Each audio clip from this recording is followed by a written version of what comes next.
आयुर्वेद का बाजार $5 ट्रिलियन यानी 333 लाख करोड़ रुपए का हो जाएगा। और आपको ये जानकर बहुत हैरानी होगी और शायद दुख भी होगा कि इस वक्त आयुर्वेद का सबसे बड़ा बाजार भारत नहीं बल्कि अमेरिका है, जो पूरी दुनिया के 41% आयुर्वेदिक उत्पादों का इस्तेमाल करता है।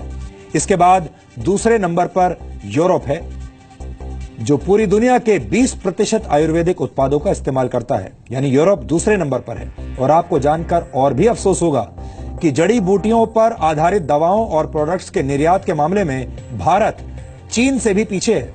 चीन पूरी दुनिया में 13% हर्बल प्रोडक्ट्स का निर्यात करता है, जबकि आयुर्वेद की जन्मभूमि भारत से सिर्फ 2.5% हर्बल प्रोडक्ट्स ही दुनिया के बाजारों में पहुंचते हैं। इस बात का एक दुखद आयाम यह भी है कि किसी दिन आपको ऐसी आयुर्वेदिक दवाइयां भी खानी पड़ सकती हैं जो मेड इन चाइना होंगी।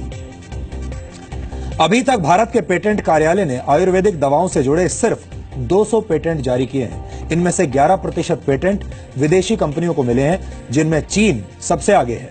यानी भारत आयुर्वेदिक दवाओं के पेटेंट बहुत धीमी रफ्तार से जारी कर रहा है। और दूसरी बात यह है कि इनमें से ज्यादातर पेटेंट विदेशी कंपनियों को ही मिल रहे हैं।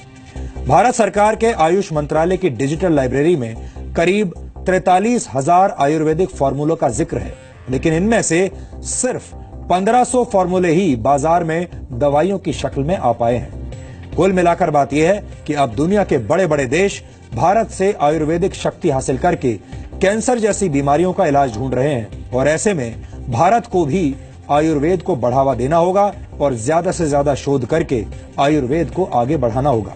नहीं तो शायद किसी दिन हल्दी वाले दूध का पेटेंट अमेरिका के पास होगा और भारत को अदरक का स्वाद चखने के लिए भी अमेरिका से इजाजत लेनी पड़ेगी।